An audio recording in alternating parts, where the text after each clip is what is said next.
Yes. After nearly 7 months of hearings, the Commission voted unanimously in favor of a settlement, which to typical residential phone customers will mean roughly a 10% decrease in long-distance charges. Average long-distance usage each month is in the neighborhood of $9 or $10. That should amount to a 90-cent or $1 reduction in long-distance toll for the average residential customer. However, because local phone companies such as South Central Bell will now be able to charge up to 85 cents more a month for basic service, today's $16 million decision will have almost no effect on average residential customers. But if you dial more than $9 of long-distance calls a month, look for your bill to decrease. And 99% of all Watts customers will see lower bills also. But for those customers who make less than $9 a month of long-distance calls, look for your bills to go up. An AT&T spokesman says today's decision is part of a growing trend since divestiture. With competition for long distance, those rates are going down, while basic service rates are climbing. Lisa Walsh, WSFA TV News. Dr. Teague met with leaders from across the Wiregrass to talk about the bond issue. He says proration from 1978 to 1981 cost Alabama schools nearly $86 million, delaying critical work on local school facilities. You neglect maintenance. You neglect repair. You do not build. You don't buy the new buses you need, so you get behind. Teague proposes a nearly $308 million bond issue, the same amount approved by the House Ways and Means Committee earlier this year. But unlike that bond issue, which died in the regular session, this proposal would give 2/3 of the money to elementary and secondary education. But the superintendent says higher education would not be left out. If the legislature would pass the bond issue just exactly like we're asking for, the elementary and secondary students get $295 per student. The junior college, tech college, and universities will get $774 per student. Local superintendents say they need the money. A lot of needs that we talk about, that I talk about, are those needs that are safety factors, not just aesthetics. Teague says school officials must now educate the public to push for passage. Cal Calloway, WSFA TV News, Dothan. Or run down buildings. But we did fare much better, you can see that for these charts. Now the claim is, but you'll pay less. If there's anyone from your school district, a board member, or... Yes. This is another effort to take from public education funds to support private education. And that's right down the line of what this administration has done since it's been in office. Now, we've got to marshal our forces. I'm involved in this at a national level. And we've got to get our congressman to see what that would do to public education. It could be that wooden frame building with oil floors. So we left it just like that. Now that comes out of the secondary part, though, remember. This is one that was introduced last session and did not get passed. The way it came out.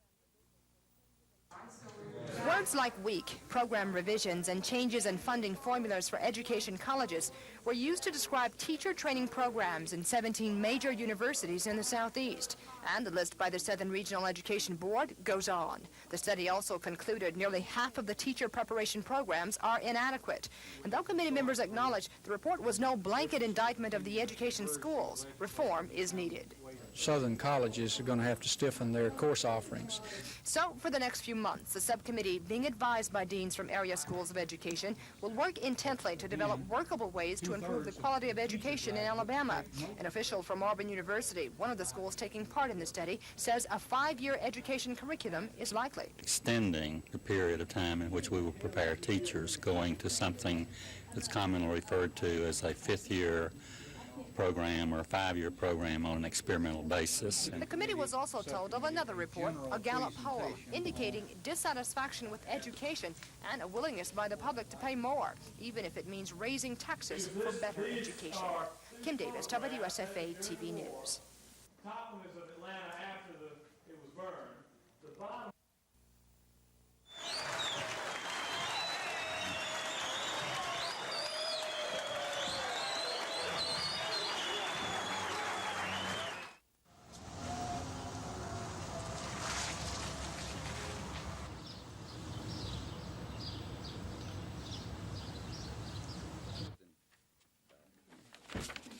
going to. Thank you.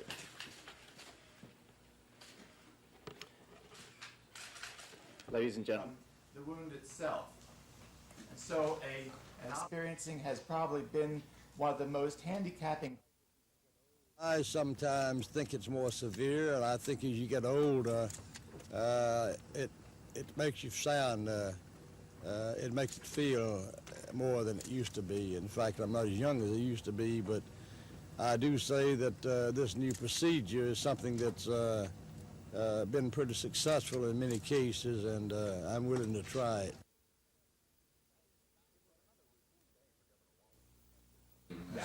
It was another routine day for Governor Wallace, who kept his familiar schedule, arriving at the office after lunch for a series of afternoon meetings, presentations, and briefings.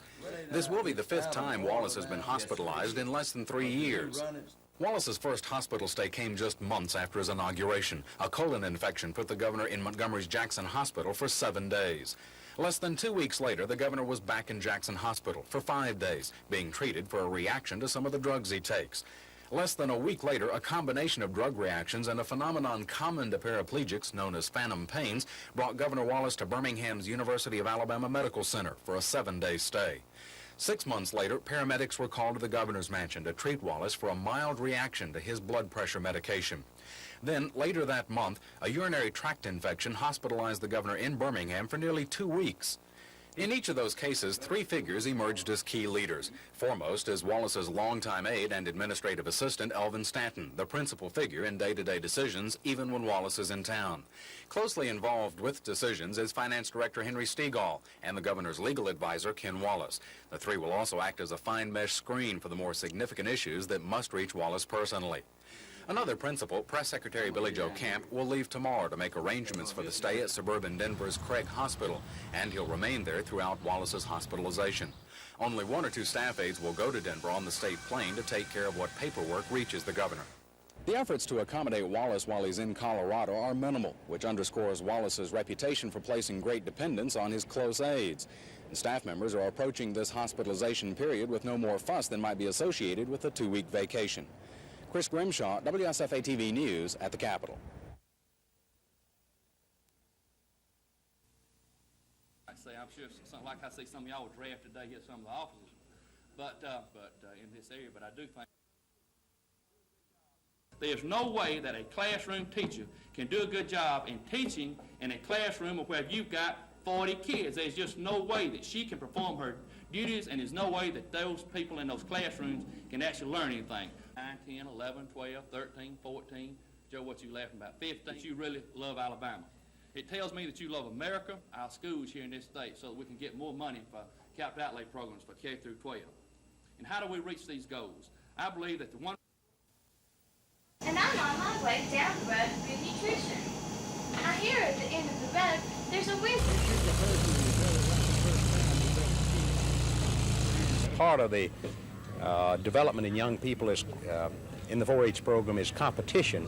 So the State 4-H Congress is a twofold purpose event. Number one, it brings together all the district winners in the various projects and activities that we offer to the 4-H club members, give it a chance for them to compete with young people from throughout the state to pick the state winners in the various projects and activities. And the light will oscillate at faster intervals, as shown here.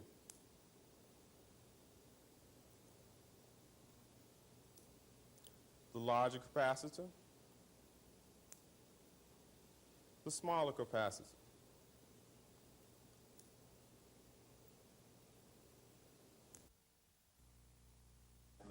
For telesensory systems not incorporated via my address is 700. This device is called as a vert.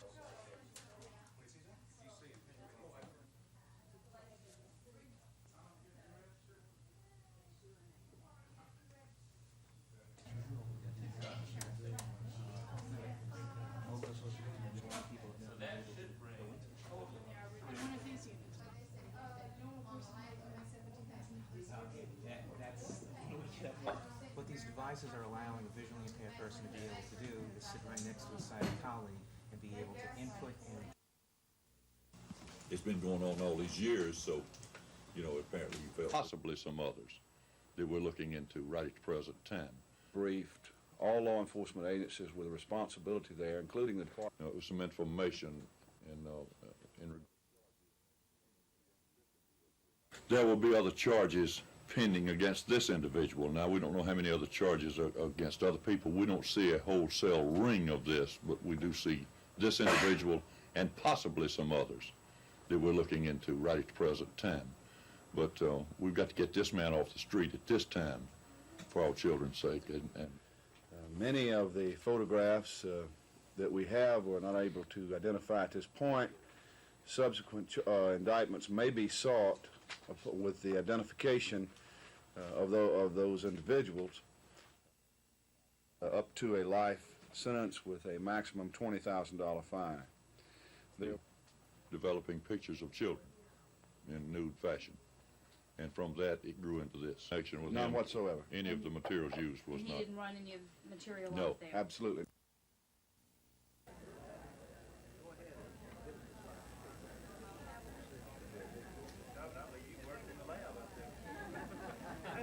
Montgomery Police Department is Deputy Chief W.L. Hudson. Chief, we're glad you're here.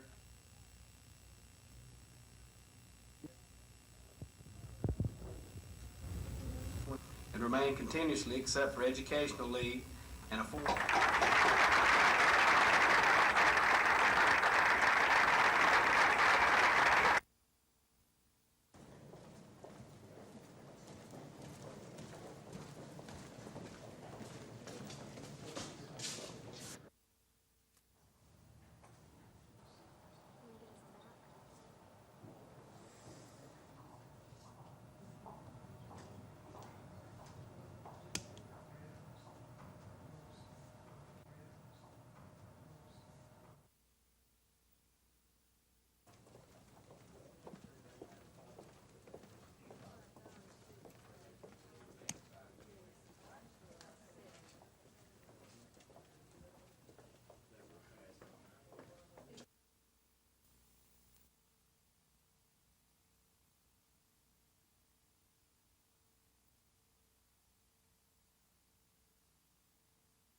A few years ago, the world watched as Paul Bear Bryant pursued, caught, and passed Amos Alonzo Stagg to become the winningest coach in college football history. But while the Alabama coaching legend was at center stage, another man, another legend, was quietly writing his own name into the record books. His name, Eddie Robinson, now entering his 44th season as head football coach at Grambling University. At present, Robinson has 320 career victories to his credit. Just 4 more, and he'll pass Bear Bryant to become the winningest coach in college football. Barring some unforeseen event, that should happen sometime this season. Obviously, with the nationwide attention, the pressure will be there. But Robinson knows and understands that pressure, keeping it all in perspective. In fact, ironically, he credits Coach Bryant for showing him how. I think Coach Bryant himself sort of helped me a couple of years back in the manner in which he handled. Each time he made a milestone, we would write or call and tell him congratulations, and he would always change it. And, you know, and around the last, he said that he was just trying to get to the practice field, and I guess that's what it really is. I think you have to learn to live with it, and you don't let it master you, because I wouldn't let winning a ball game disturb me that much. I'm going out there to try to win. That's my job, and to make preparation. I'm going to do that, and I feel in time, if this happen, it will happen, but I got to first see it happen. Above all else, Eddie Robinson appreciates the opportunities he's had, the people he's met, the young men he's guided. Alonzo Stagg said, and I quote, that football coaching was the most rewarding profession in the world, and no man is too good to coach the American youth, unquote. And this is how I feel about it. Tonight at 10, I'll have more on Eddie Robinson, the coach and the man. Mark Thornhill, WSFA TV Sports.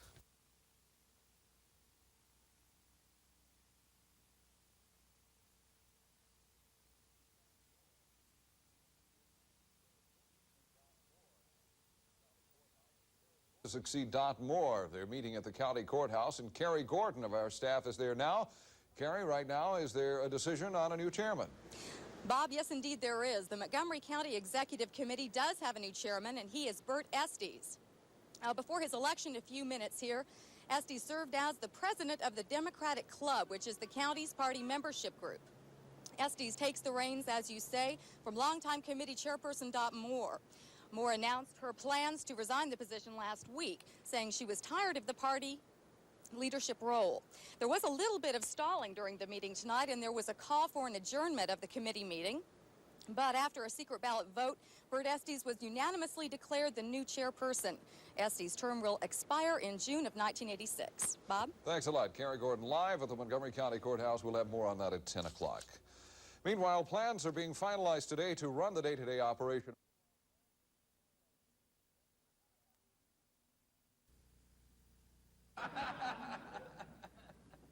Thank you so much for having me here today. I have not conclusively made up my mind about what I will run for. Probably I will run for state treasurer.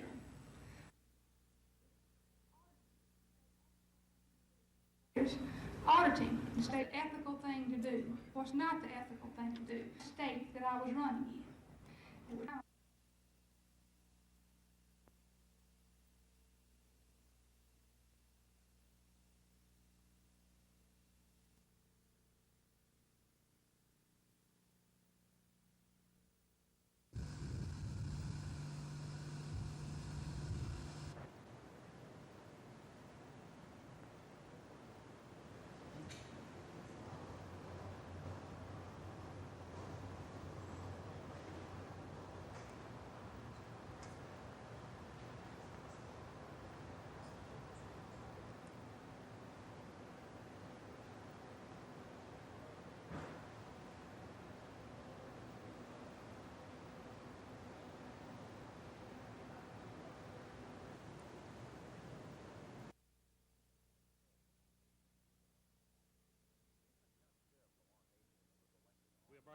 Houston County Sheriff Lamar Hayden, who was elected to office after retiring from the Alcoholic Beverage Control Agency, has created an odd situation.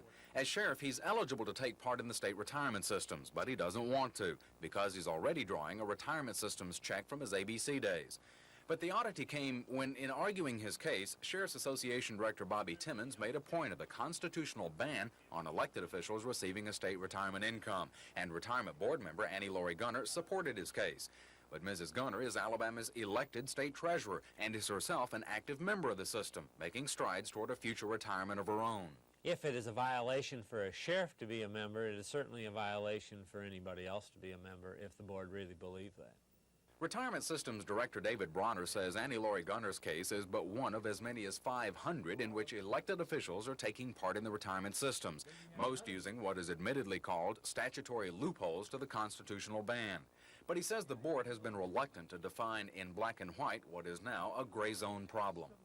Well, I think that's always the case when you're dealing with a number of public officials that, you know, some of them are represented on the board and actually show up in person. And, you know, sometimes a board will say, you know, that's a decision that somebody else should make or should take to the court other than ourselves.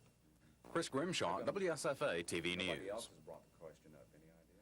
Well, one reason is, I guess, you know,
thus far, and discounting my speech, I think they've done a superb job, and I am absolutely delighted to have you here. Our government is painfully aware of the trauma suffered by these families and of the continuing problems facing many of the repatriated prisoners of war. And President Reagan's proclamation unmistakably defines our nation's intent, and that is to keep the faith.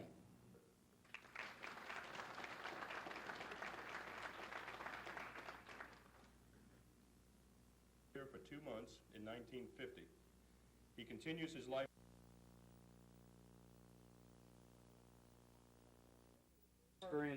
By presidential proclamation, today is a day set aside to remember the thousands of fighting men who have given their lives for freedom, to honor those who were captured, and to commit to suffering families their loved ones missing in action will not be forgotten.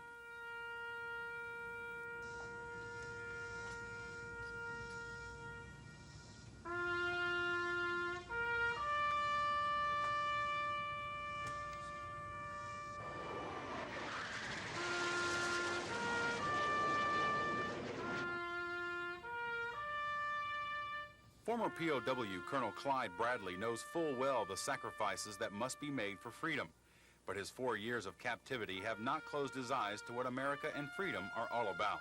We will continue to be patriotic, we will continue to be loyal, and we will continue to fight for freedom.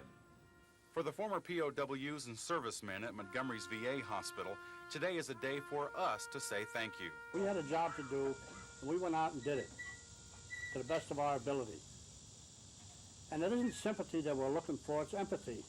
It's understanding. And we will neither have peace nor freedom if we do not have the gallant men and women who serve our flag now. For those who fight for it, life has a special flavor the protected will never know. Dean Argo, WSFA TV News.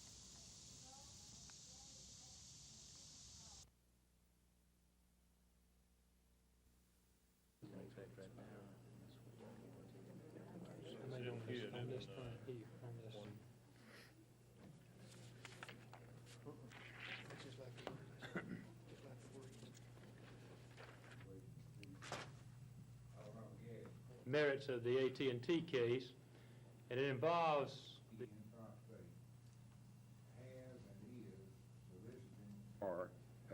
in addition to $12 million some weeks past. There were $6 million granted on an interim.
I just feel real fortunate to, have been elected chairman of the Democratic Party here in Montgomery County, following behind Dot Moore, who has been chairman for 8.5 years and done such a super job and has always been the strength of our party here. But I feel also that it's a great job ahead of us, and we've got an awful lot of work to do in the next 8 or 9 months specifically, and then in the next years, 2 or 3 years, to get Democrats elected to office and continue the ones that we have in office, and to, I feel like, bring people back into the Democratic Party.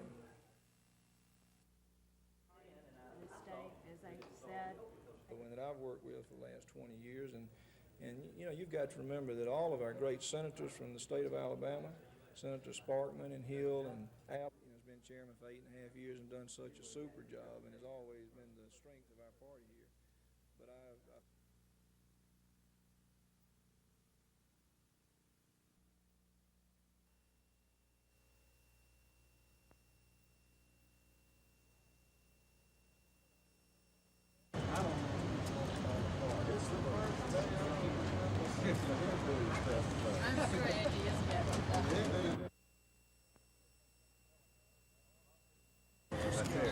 telling you, I don't want to tell you, she's my boss.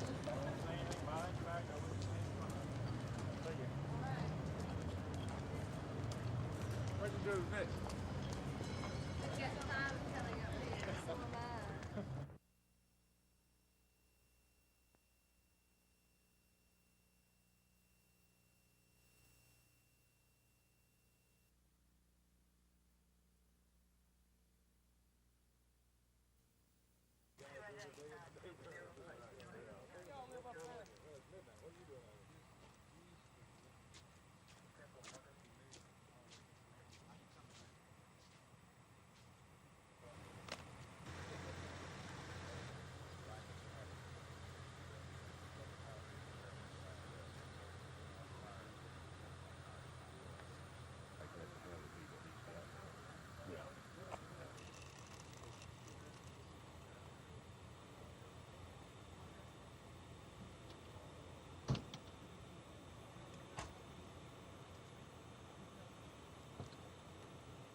You got to go through, just like, I believe it. I mean, they leave there just indignant and outraged, but that ain't arranging paroles, okay? That's not an illegal act. It's already been, it happened, took it away on the New York Times versus Sullivan, but then and shouldn't have done it in business. And if they win that one, I think that's all the time the law was sitting right over there saying the man has done nothing wrong. Influencing some young girls to go off to a school for unwed mothers in another state. I got the documents, went out to his church. Versa. And you'll see in all these libel cases that it's the headline that traps them. In the Greek, the Travalis.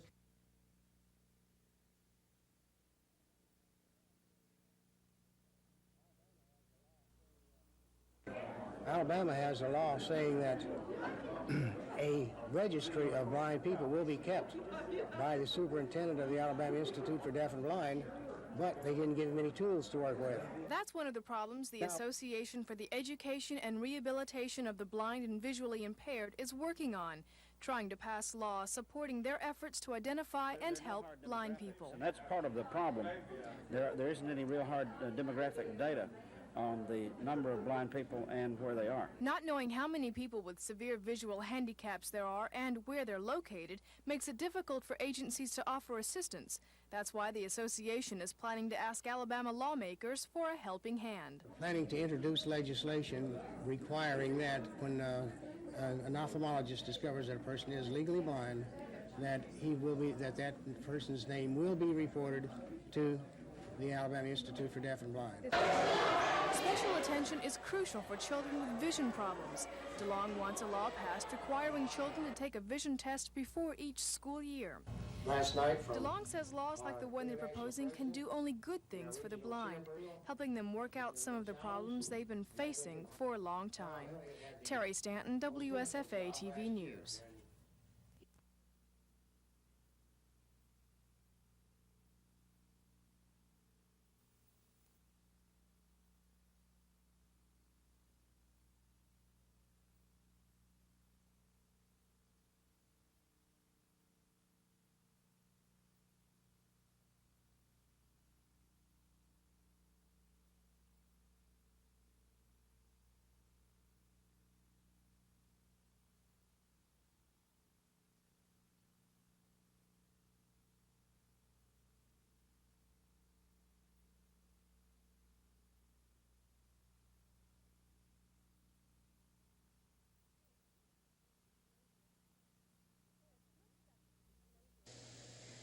For a split second, you could close your eyes and imagine yourself on Bourbon Street 25 years ago.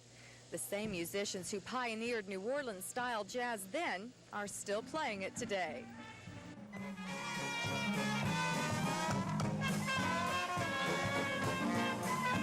The Preservation Hall started 25 years ago in New Orleans, so that there would be a place where musicians could play on an informal, relaxed basis, where people come and hear them.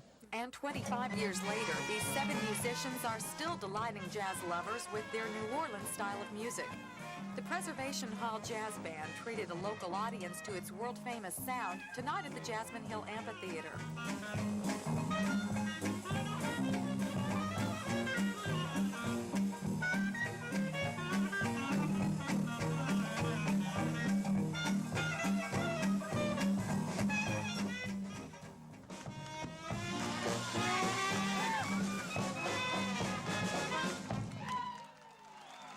In Wetumpka, Carrie Gordon, WSFA TV News.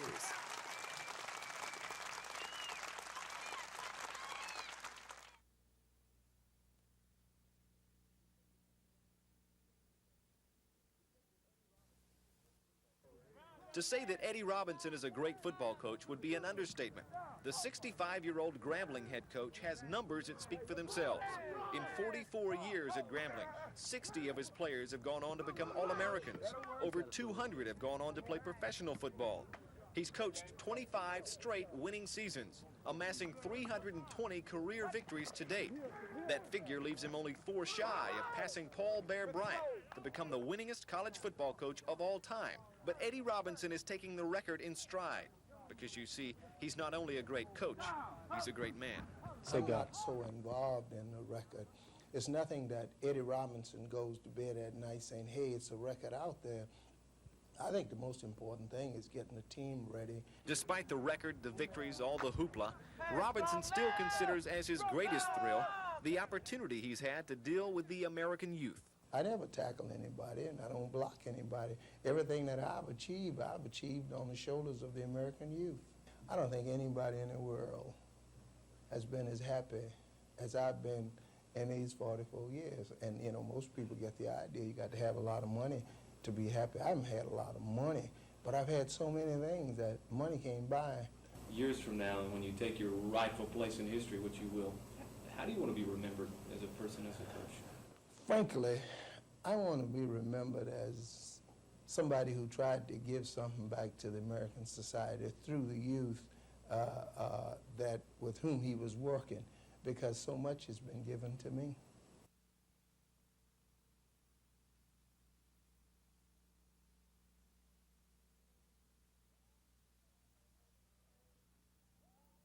You can do it too.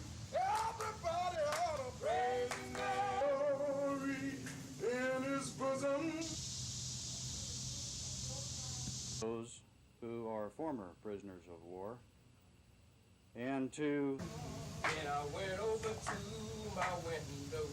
We honor those who have given so much.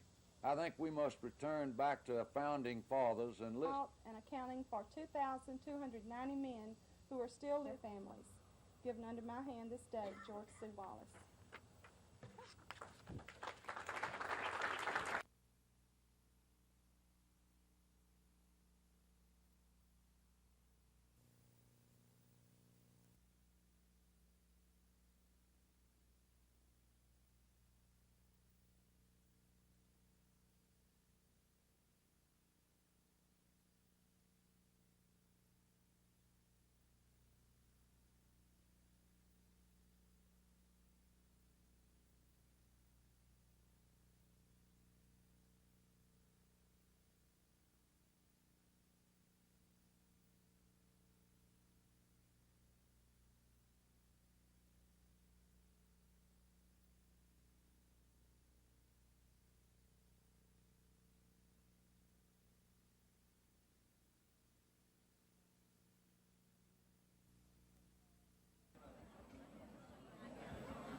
I just want to call out a few names that have really worked. Adams Beverage and Central Bank. I think it's bigger than the Super Bowl, and the reason that I can say that is because Virtually 98% of the population of the state of Alabama, life revolves around the Alabama-Auburn game. 364 days a year. There's not any number of people's life revolves around the Super Bowl. So, I mean, it's effective. That's how big it is. I really believe that. I think Birmingham and Legion Field is a big part of that tradition. Personally, I don't want any part of destroying any part of that tradition. I think it should stay there. Both games, both home games should stay there. I can say now, ours will.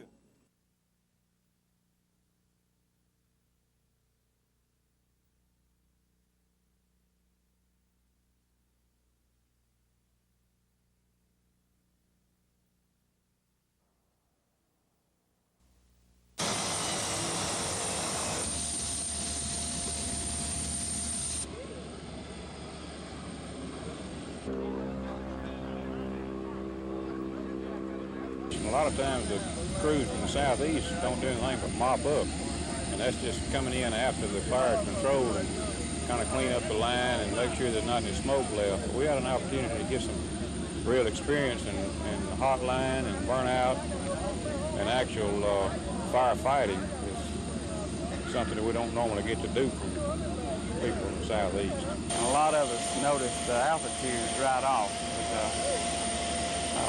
A lot of difference in the performance due to the altitude that we hadn't adjusted to. But we had a good crew and good morale, and we managed to take care of the fire. Steep terrain, dry weather, a lot of rock, a lot of rolling rock, and mostly just hard going when you have to walk up the hills like that. The mountains were steep, and we got hot. We got tired sometimes, but I enjoyed the experience overall. I really did.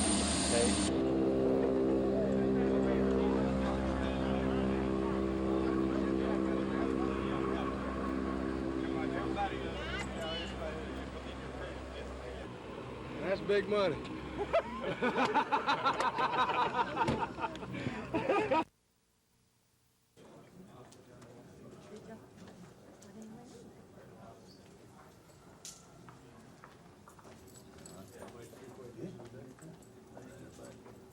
I ain't seen people raise up back from heading up the check units, you know.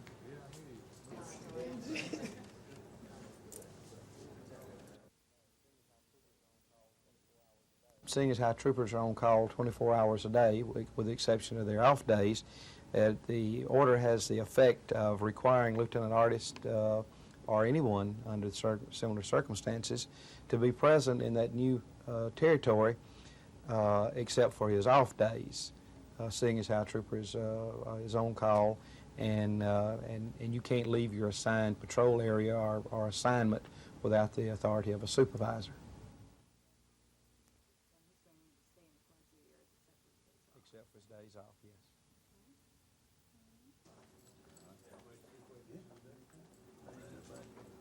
I ain't seen people raise up back from up there with this. Slide presentation has been prepared. The outline of the distinguished chairman, he said in his prayer, will come true. We're going to emphasize more than ever the biblical department of this institution. Now, we will not be fair to these boys and girls that come to school here if we did not also offer them other things as well. We have got to offer them fine courses in various and sundry subjects so that they may be well-rounded and have a well-rounded education in many fields in addition to the Bible. But the older I become and the harder I work, I become more convinced that I am going to heaven. And that's what's in it. We're proud of the steps that this institution has taken in furthering Christian education. We hope that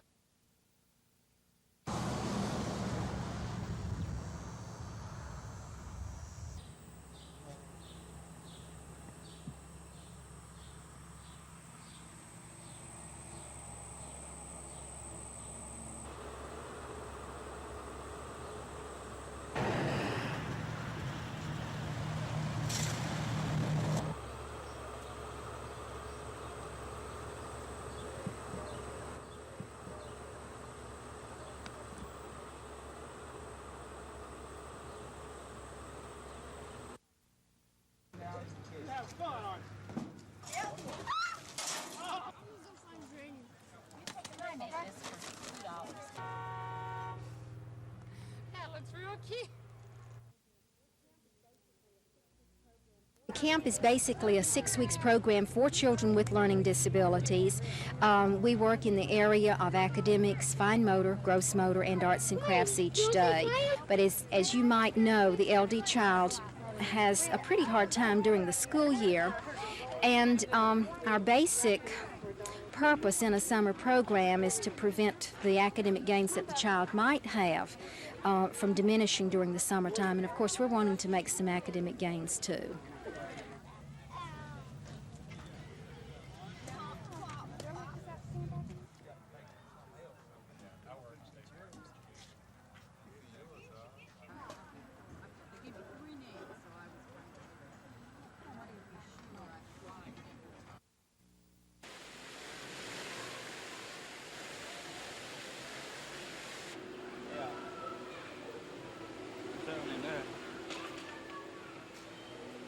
I'm not one to be on television. I'm not shy. We feel that if we can bury the wheelchair with money, then we can bury muscular dystrophy. We can bury the pain that's associated with muscular dystrophy. So we feel like when we can fill this tank up over here with money, that we're going to have enough money to help in the fight against muscular dystrophy.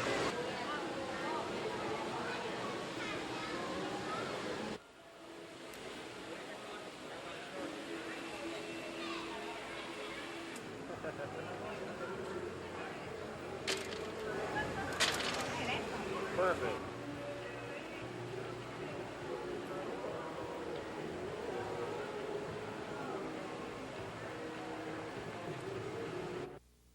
Be his resume.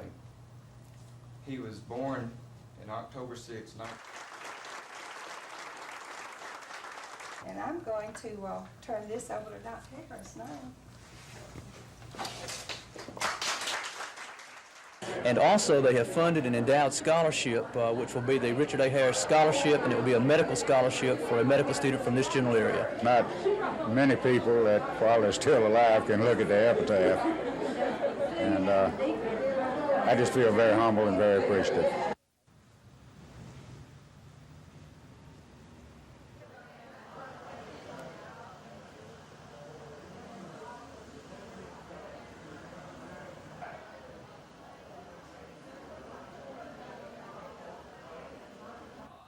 Most of you know exactly how all of this came about, and I'd like to say that on behalf of the Baptist Health Center, we're particularly delighted to have this opportunity to be here today and be a part of this very meaningful occasion. Back when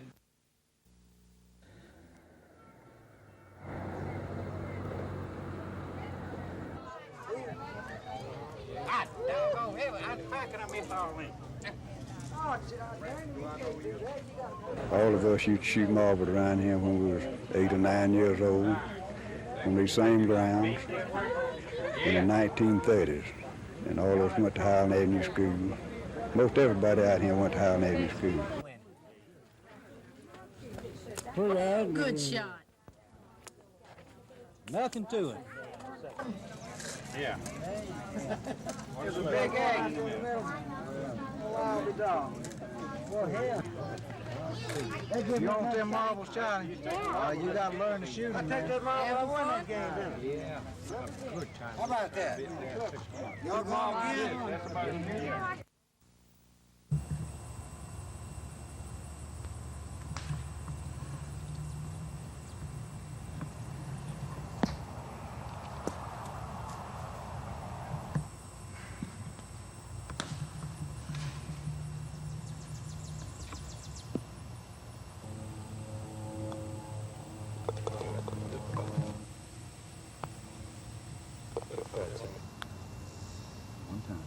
Atta boy. All right. So All around good putt. come back to it.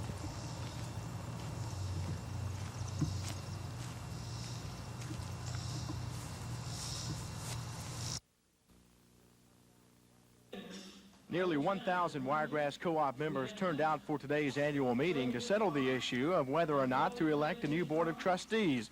The special vote resulted from a Geneva County Circuit Judge's ruling on July 2nd, placing today's recall vote on the agenda. It was 3 representatives of concerned members of Wiregrass Electric Co-op seeking Judge Charles Wood's order.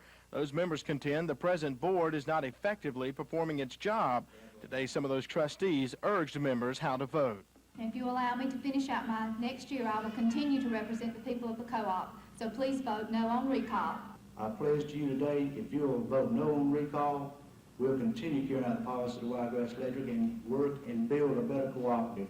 All I ask you, if you feel satisfied with what we have done, please keep us on voting no on the recall.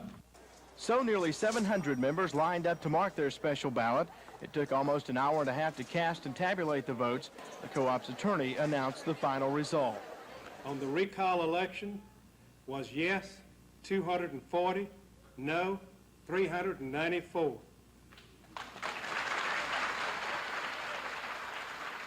Scott Edcock, WSFA TV News, Hartford. Amendment 1 was approved 408 to 160.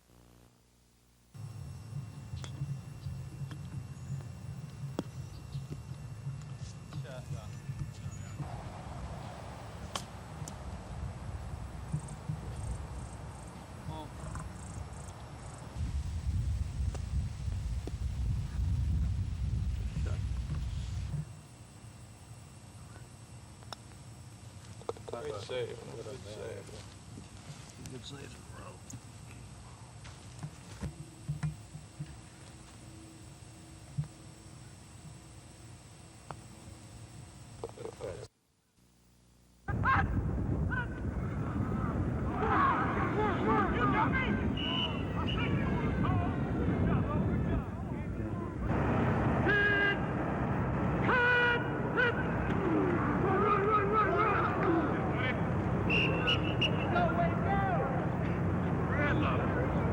Joe.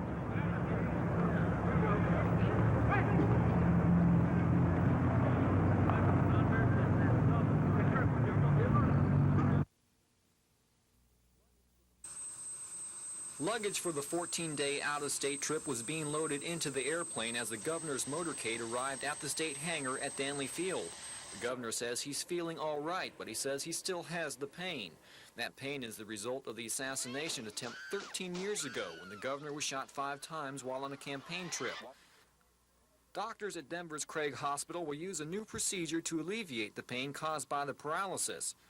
Electrodes will be put into the spine, and electrical signals will be used to deaden the nerves in about 2 to 3 inches of the spine.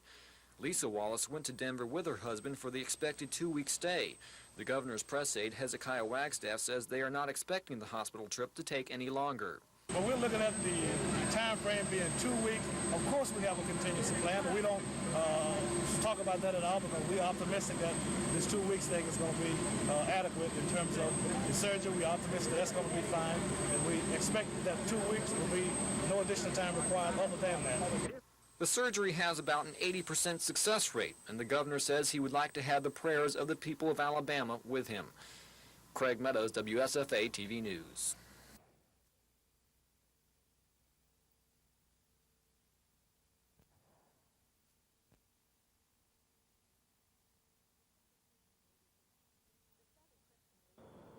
The Southern Christian Leadership Conference has opened its convention headquarters on Dexter Avenue, and organizers are getting ready for the group's 28th annual convention, scheduled for August 5th through 8th in Montgomery. The national president, Dr. Joseph Lowry, opened the headquarters by outlining some of the convention's activities, which include a Black Culture Night and various workshops. Lowry says Montgomery was chosen because of its place in civil rights history. It's Montgomery from which the new movement, the modern movement, was born. And we've come back here to celebrate that Voting Rights Act, which was born out of the Selma to Montgomery March. As part of the 20th anniversary of the Voting Rights Act, Lowry says SCLC conventioneers will march down Dexter Avenue to the Capitol for a ceremony, saying right now the subject of voting rights is especially sensitive with SCLC leaders. 3 Perry County residents were found not guilty of voter fraud charges earlier this month, but 5 Greene County blacks still face similar charges. Lowry says such selective persecution by the U.S. Justice Department must stop. As a matter of fact, in face of the vindication in the Marion 3, we really think that the Justice Department ought to now drop the cases in Birmingham and spend the money chasing down the real criminals in this country. Lowry says the SCLC will not let up on its efforts to get blacks registered and voting, saying it's time for Alabama to remember the significance of the Voting Rights Act. The very act SCLC members will be celebrating when they convene here August 5th. Carrie Gordon, WSFA TV News.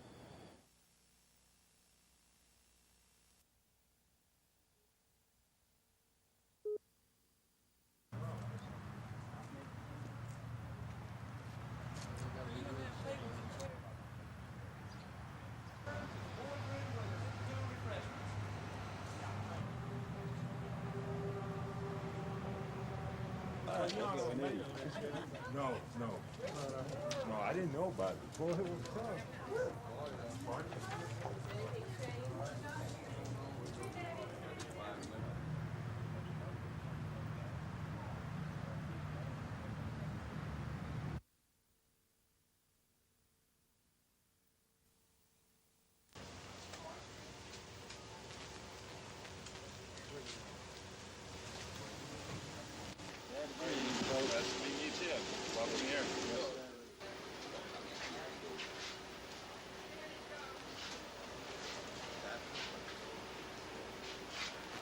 I just don't like to have operations, but I'm going to have one here, though, because I have a lot of confidence in this place here because they've been very well in relieving intractable pain for many people, which I've been in for 13 years.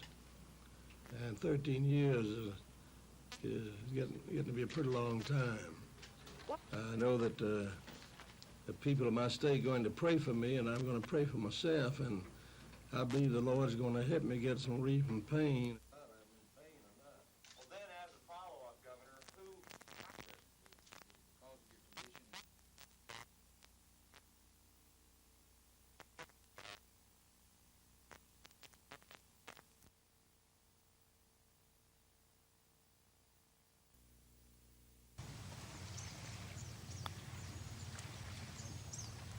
Whoa, great spot. Turn. Get in. Good push.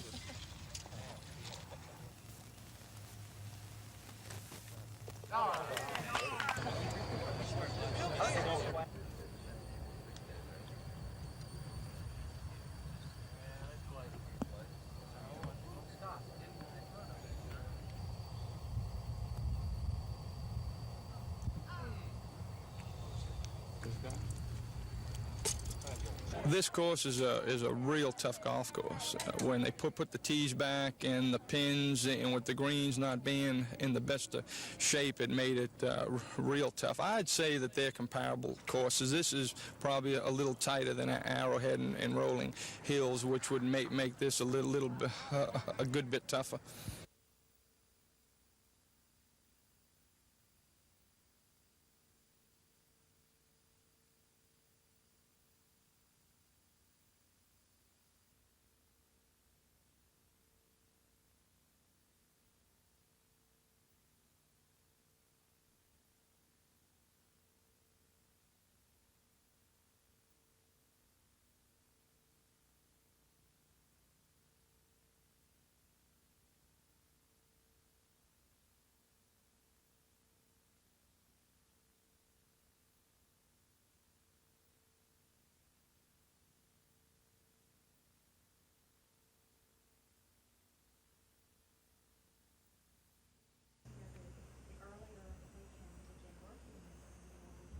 You're going to do your A, you're going to make a big A like that.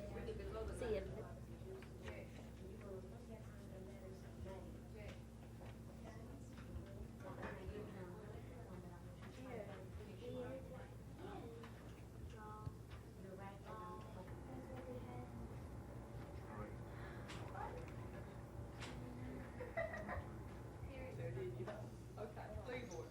Get to redeem yourself.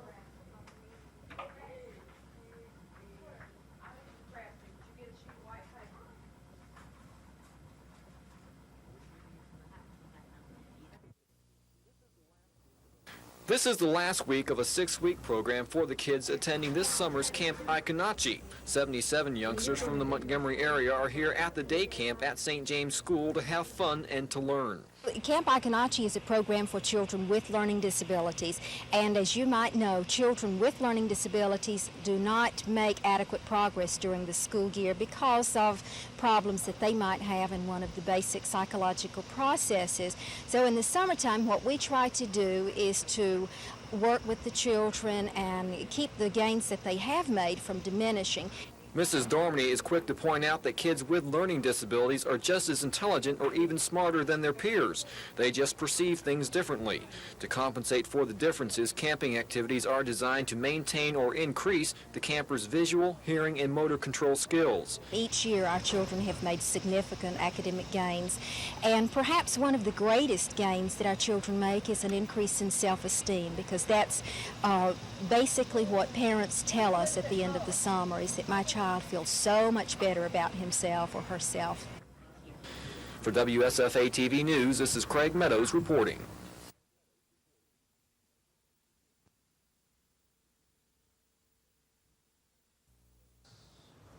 Great. We had, I don't know if anyone followed the news last week, one undercover officers working in Montgomery, and we're making a lot better results. Bigger cases, suicide, self-defense. We still present the case of Montgomery County Grand Jury. We have been able to maintain a hold on the crime increases. We've had, as a matter of fact, we have reductions for about the last 4 years. We're extremely proud of that. We contribute that to aggressive police department. We are always out, we're on the move, we solve our crimes extremely rapid. We have a good track record and we're proud of it. Great. We had, I don't know if anyone followed the news last week, breakfast, family, man and wife were on the move. We solve our crimes extremely rapid. We have a good track record and we're proud of it. And on the solvability of our crimes, we have the support of the mayor, the city council, and we have a good chief of police that backs us. And so we, and the citizens here in Montgomery, are extremely supportive of